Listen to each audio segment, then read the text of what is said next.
Cookery சேனலை பார்த்து யார் வேணாலும் சமையல் பண்ணலாம். ஆனா சுவையான சமையல் பண்றது எப்படி? நான் இதயம் நல்லெண்ணெயில சமையல் பண்றேன். ஆஹா ஓஹோன்னு பாராட்டுறாங்க. நீங்களும் இதயம் நல்லெண்ணெயில சமையல் பண்ணுங்க, பாராட்ட வாங்குங்க. தினம் தோறும் வாங்குவே இதயம் இதயம். காங்கிரஸ் எம்பியும் லோக்சபா எதிர்க்கட்சி தலைவருமான ராகுல் தனது அமெரிக்க விசிட்டில் அங்குள்ள பெண் எம்பி ஒருவரை சந்தித்தது இந்திய அரசியலில் பூகம்பமாக வெடித்தது. அந்த அமெரிக்க பெண் எம்பி பெயர் இல்ஹான் ஓமர். அவர் இந்தியாவை கடுமையாக எதிர்ப்பவர், தீவிர பாகிஸ்தான் ஆதரவாளர். காஷ்மீரில் அரசியல் சாசன சட்டம் 370ஐ மோடி அரசு நீக்கிய போது அமெரிக்க பார்லிமெண்டில் இந்தியாவிற்கு எதிராக தீர்மானம் கொண்டு வந்தார் இந்த ஓமர்.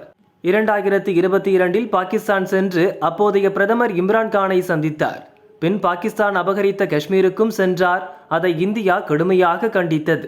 2023இல் அமெரிக்க பார்லிமெண்டில் பிரதமர் மோடி உரையாற்றினார். அதை புறக்கணித்தவர் இந்த ஓமர். இப்படி இந்தியாவிற்கு எதிராகவும் பாகிஸ்தானுக்கு ஆதரவாகவும் உள்ள ஒரு அமெரிக்க எம்பியை ராகுல் எதற்கு சந்திக்க வேண்டும் என கடுமையான விமர்சனங்கள் இந்தியாவில் எழுந்தன. ஆனால் ராகுல் ஓமர் சந்திப்புக்கு பின்னாலும் ஒரு காரணம் இருக்கிறது என்கின்றனர் விஷயம் தெரிந்தவர்கள். காஷ்மீரில் சட்டசபை தேர்தல் 3 கட்டங்களாக நடைபெற இருக்கிறது.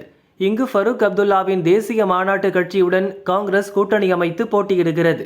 இந்த சமயத்தில் அமெரிக்க எம்பி ஓமரை ராகுல் சந்தித்தது ஓட்டு வங்கி அரசியல். காஷ்மீர் முஸ்லிம்கள் ஓட்டுகளை வாங்க அவர் செய்த காரியம் எது? எப்படியாவது ஜெயிக்க வேண்டும், அதற்கு எதையும் செய்வார் ராகுல் என விமர்சிக்கின்றனர் பாஜகவினர்.